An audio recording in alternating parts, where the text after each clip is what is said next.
Pompey Sound, your hourly update from Fratton Park, sponsored by Piglet's Pantry, the home of award-winning and handmade food on the South Coast.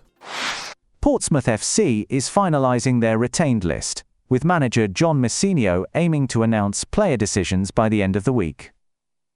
7 players' contracts are set to expire this summer alongside 6 loanees who'll return to their parent clubs. The out-of-contract players include Tom Lowry, Anthony Scully, Kusini Yengi, Zach Swanson, Alexander Milosevic, Cohen Bramall, and Ben Killip. The most interesting decisions revolve around Yengi and Swanson. The club holds 1-year options on both players, though neither featured in the final 2 matches. Yengi was left out against Sheffield Wednesday and Hull, with lone striker Marco Mani getting the nod instead. Swanson missed out due to a heel problem, having already lost his starting spot after a poor showing against Derby. Speaking to the News, Messineo said, "We're looking to wrap up the retained list by the end of the week. There are still a few details to iron out, and some players we need to speak with. It's been a busy weekend with the Knightsy match, so we need to review everything with the board before making final decisions. Some departures seem certain."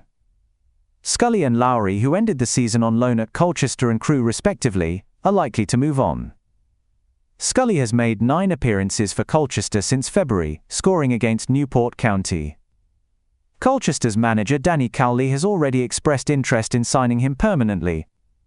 Lowry made just 1 appearance for Portsmouth this season in the Carabao Cup, before joining his former club Crewe, where he started 15 of his 17 games. He missed their final match through suspension after receiving a red card against Tranmere. Milosevic, who joined as a free agent in March to provide defensive cover, leaves without making an appearance after suffering an injury before his planned debut against Coventry. Somewhere along the way we picked up the impression that the business of attending to the release list and the retained list would be handled on the Monday, as it was last year. If you remember, the first thing that happened after the last game of the season, the first Monday after the last game of the season, John Messineo sat everybody down and told them what the decisions were. And using that as a blueprint, I think we may have picked up that it was going to happen that way this time round. Perhaps what he meant was that he was going to set the ball rolling. Obviously, there are not glitches or complications, but there will be some negotiating going on, particularly with those who are retained, who may want some adjustments made to their contract. Do you remember how long it took to tie Zach Swanson down last summer? He was in limbo for quite a while, whilst they assessed the extent, the severity and the longevity of the injury that he was carrying, that appeared at the time to be an issue for him, an ongoing issue. And so there was a worry that signing him up would turn out to be a bad move, because we wouldn't get much action from him. Well, he's made himself available and has played well. It took some stick for one incident, I think it was against Derby, where he was adjudged to have not to have got the job of being a right back right. But you can't penalise a player for one oversight. Otherwise, you'd have Colby Bishop on the bench for missing a penalty, and that ain't going to happen. But with defenders, it's slightly different. If a goal goes in and constant replaying of the replays shows that somebody got something slightly wrong, then that can be a bit of an albatross around your neck. But negotiations are going on. The latest on a time schedule that we have for an announcement being made about who's going and who's staying is towards the end of the week. But that's understandably vague, because that could mean Wednesday night. It could mean Friday night. The week doesn't actually end until Saturday evening, if you're being technical about these things. But it's almost certainly an announcement that's going to be made during working hours, during the working week. And we're following it as closely as we can, and we'll be as quick as anybody else with the news, and hopefully ahead of everybody else with our reaction. Josh Murphy has opened up about his future at Portsmouth, making it clear he's loving life at Fratton Park ahead of the summer transfer window. The 30-year-old winger, who joined Pompey following their promotion to the Championship, has been a standout performer this season, with 7 goals and 14 assists in 42 league appearances. His current deal runs until 2027. Murphy couldn't hide his enthusiasm for the club. I'm absolutely loving it here. The club's ambition to push for the Premier League matches my own goals perfectly. Fratton Park is such a special place to play football. The atmosphere is incredible every single week. My family's settled in brilliantly down here, and having a manager who backs me has made such a difference. The club's heading in the right direction, and I feel like I'm in the best place to keep improving. I've had a good season, but I know there's still more to come from me. I'm looking at this year as just the starting point. I definitely think I can add even more goals and assists going forward. It's absolute music to the ears, isn't it, to hear Josh Murphy say that he wants to improve. He was surely one of the players in the Championship this last season, and if he's going to get better, and if he's using words like Premier League, then we get some insight into the club's ambitions, which are quietly held, I suspect, and also his own ambitions to be a better player.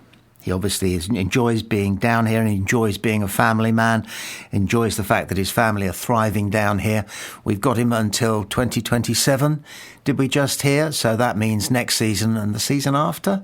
What's next season? 25 to 26, and then it's 26, 27. So yeah, so we've got 2 more seasons.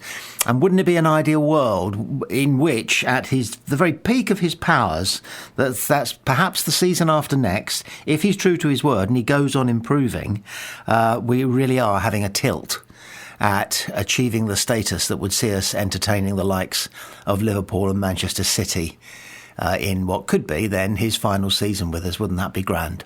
So well done, Josh Murphy, and thank you very much indeed for those encouraging words. A heartwarming charity football match took place at Fratton Park to support Portsmouth legend Alan Knight, who's been battling prostate cancer since last year. Knight, now 61, went public with his diagnosis in October and has been through rounds of chemo and radiotherapy. Monday's match brought the community together, with proceeds supporting 3 prostate cancer charities. Speaking candidly about his experience, Knight shared his regrets about not getting checked earlier. "I kick myself now. I've helped with so many cancer awareness campaigns over the years, but never took my own health seriously enough," he told BBC Radio. "If you're putting off getting tested, please don't. Whether it's prostate cancer, breast cancer, cervical cancer, just get checked. It's not worth the risk." The match itself was a crowd pleaser, ending in an entertaining 8-8 draw between Alan Knight 11 and Pompey legends. Club favourites like David Norris and current manager John Messineo turned out to show their support. Over 6,000 fans packed the stands, raising money for prostate cancer support organisation, Prostate Cancer UK, and the Barry Kilby Prostate Cancer Appeal. Knight, who recently received encouraging news that his cancer had stopped spreading, was visibly moved by the turnout. "Everything changed for me in October," he reflected. "I couldn't have got through this without my family, especially my wife, who's been my rock during the low points." I was lucky enough to have a little chat with Alan Knight behind the scenes in the build-up to a very recent home game. Can't remember which one exactly. He was sitting in the corner of one of the bars, just looking as though he didn't have the strength that we associate with him. He was never he's not the type of person. Big goalkeepers are not live wires, often. Sometimes they are, but often they're quite, they're gentlemen, they're pussycats, they're quiet men, they're understated men, and that all those fine epithets apply to the great Alan Knight. But on this occasion, he did look as though he was in the wars, because of course he is fighting a battle. He is in the wars, and it goes without saying, but it is worth saying that one crosses everything that he comes through this. But we had a little chat, and as usual, he was charming, he was attentive, he listened very carefully, he always listens carefully. I've spoken to him a great many times.